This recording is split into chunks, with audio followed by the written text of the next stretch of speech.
Welcome to the University of Arkansas Monticello's publishing class.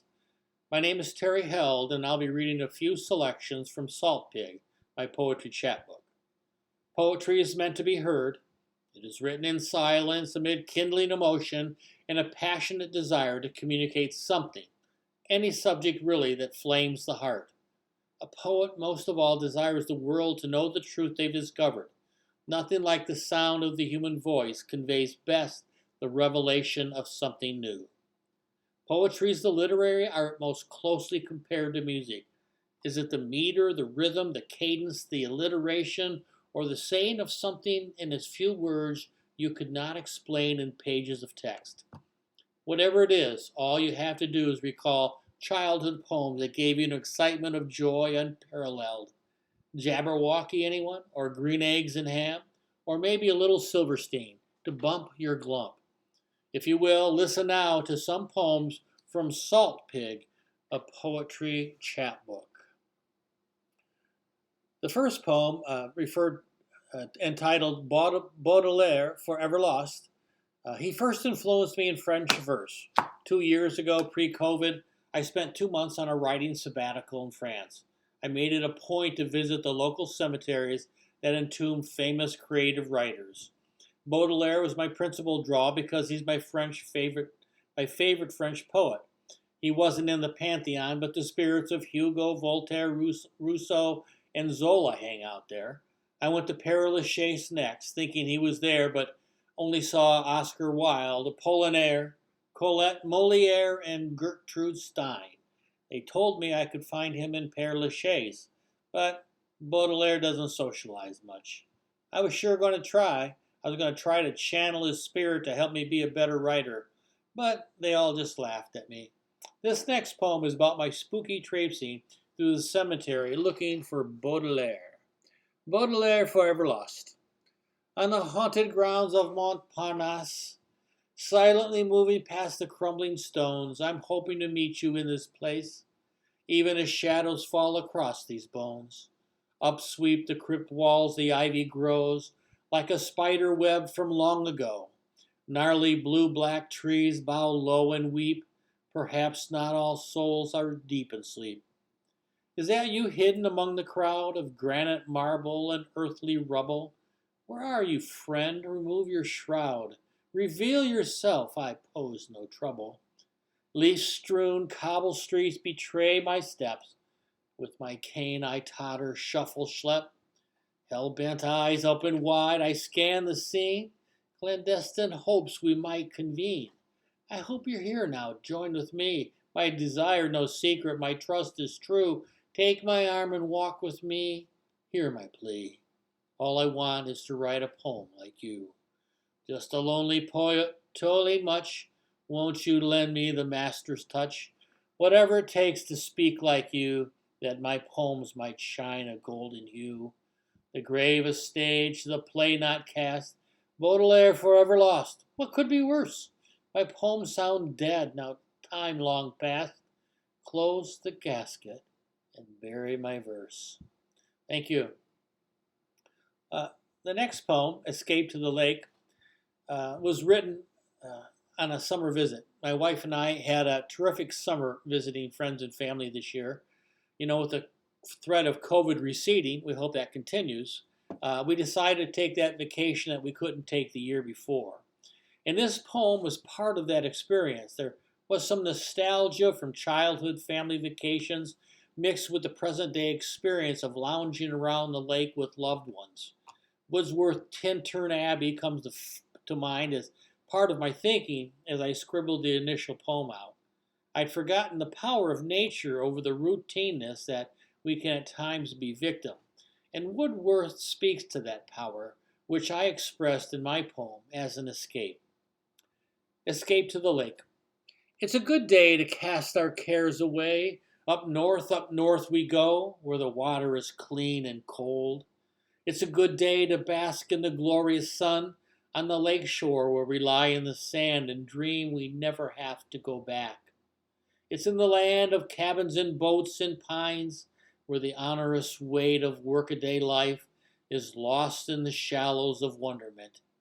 It's a good day to dive off the raft and float like the Vitruvian man in the flawless lapping of vagabond waves. It's a good day to escape to the lake where the breeze is a welcoming flow and the water is clean and cold. Thank you.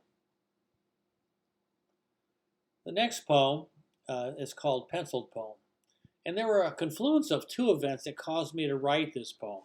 The first event was reading Virginia Woolf's essay, Street Haunting. Her opening sentence captivated me. No one perhaps has ever felt compassionately about a lead pencil. This sentence fueled her essay in my imagination. How could a writer take a benign subject like a pencil and turn it into an exciting nonfiction event? It seemed amazing as I read it. And the second event was simply the need to buy some pencils. Even in our household, where my wife's a school teacher, we didn't have any pencils. So I went to the local store looking for a standard pack of pencils and was initially confused because they had no yellow pencils in stock, only the black Ticonderoga brand. I had never seen this type of pencil, but I bought them anyway, thinking, what does it matter? A pencil is just a pencil. And after getting home, I became enamored with the subject of this strange black pencil and started writing. It was one of those writing sessions where the muse cracked the whip and the words flowed like a fire hose. Penciled Poem. I own the world's best pencil, Ticonderoga brand. Ti-con-der-oga. Midnight black, not school bus yellow. Wistfully, puzzling, the pencil poised perfectly in my grasp, six-sided, smooth, shiny, pure, tactile pleasure. Wondering why, when I sharpen it, out floats a fragrance of cedar. The shavings drift to the ground, and its tip glistens a clean, keen edge. And whirling, spinning my hand, thumb and finger twitching, twirling, twisting, above the paper, pencil pirouetting, waltzing. Inside the poem is a pencil. Words forming, falling from its dark, earthy tip, wending in the air now a sword, cutting through soul and spirit, piercing the heart, blood-letting, words flowing, wounding, rendering mystical meaning. Supple, sumptuous lines appearing on my paper, birthing quatrains. Wavering, blinded, mesmerized, the pensive still. My Ticonderoga has an eraser. Latex-free, it hovers and attacks, a cliché killer. Whispering, its heft felt, words became a bad hand dealt. Sharpen, erase, repeat, repeat, repeat, stubby and stagnant. Stop and start, withering, scrawling and scribbling across the page. I mark, read, inwardly digest all that is composed. Wallowing in the muddled marginalia of my mind, I pause and ponder my poem, pursue anew a thought from my muse. Wielding to the limits of graphite and cedar, no literary alchemy here, no fairy dust, just a penciled poem. Thank you. I walk every day in the urban trails around town. I think that it helps my poetry writing. Walking amidst nature just helps to bring out the best in you. A little bit of exercise for the body and great exercise for the mind. Ideas seem to germinate in nature, and every spring the flora and fauna excites the senses. In particular, wild honeysuckle appears first by its fragrance and by its appearance. It evokes a sense of reverence, hence the next poem, Hallowed Flower. The smell of the coffee lured me in first, a snare, a thunderous pallid applause. I sipped, I savored, I slowly woke up. It was the Lord's day, and it was a good day. And then the word of the Lord came to me. Follow the scent I have set before you. I obeyed and set out for a trek to discover the ministrations of the divine voice.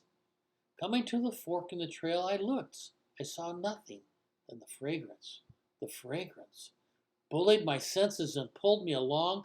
I hurried forward as the owl flew by. Deer gathered as the cardinals darted. I walked ever faster as the wind blew high. The voice spoke from above and said, "Behold, before me stood a bush, blazing and white. It grew wild, upending the rusty fence. The berries exclaimed, brilliant red fire, petals all white and waving in the wind, the smell like no other plant on the earth. In rapturous acclaim my spirit lifted, and I proclaimed the holy aroma to be a flower of sacred purity.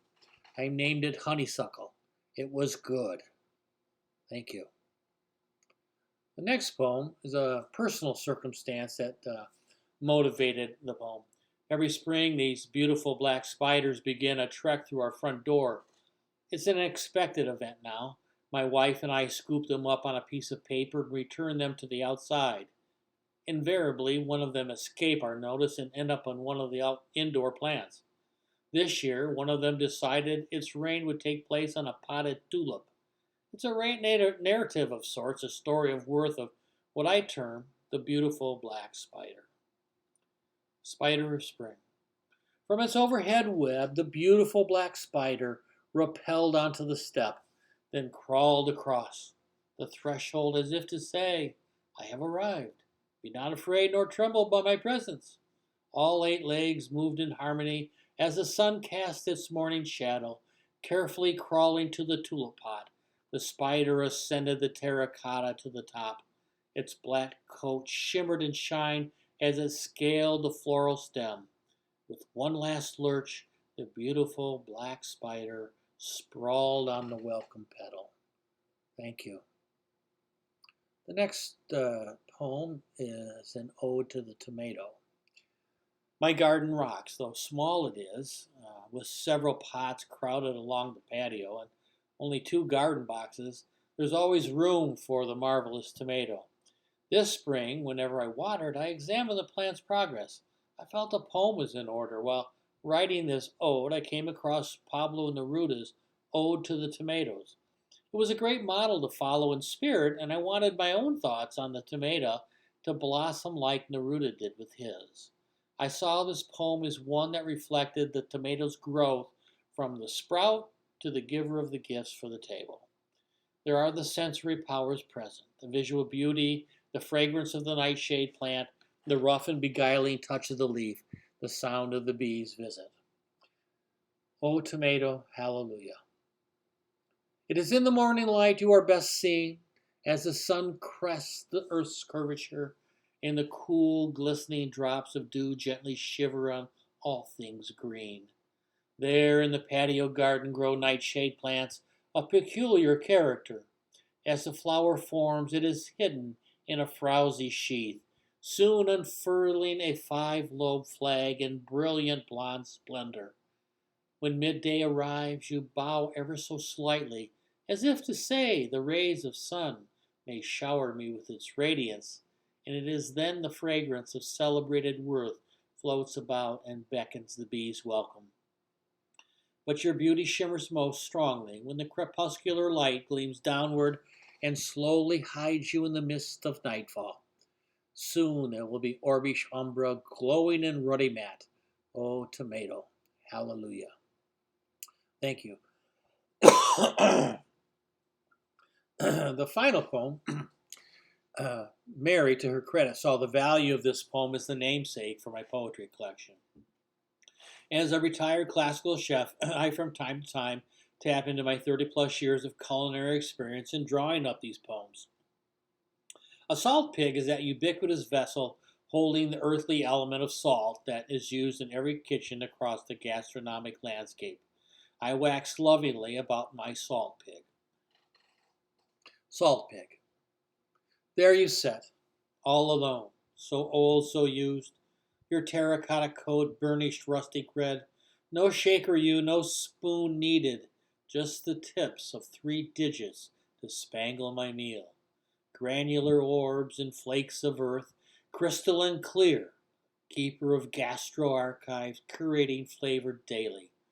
There you sit, humble and proud, bringing alive all the simple foods of life. That ends the poetry reading and this class for me. I hope that each of you are taking the class discover the value of the learning experience and feel the gladness that I do in seeing my poetry in book form. Don't give up on the many tasks that's ahead of you in self-publishing, and don't let frustration rule your day. When you feel like screaming, just send Mary a note, tell her the problem you're wanting solved, and she'll guide you along the way. I wish you great success in all your writing endeavors. Thanks again.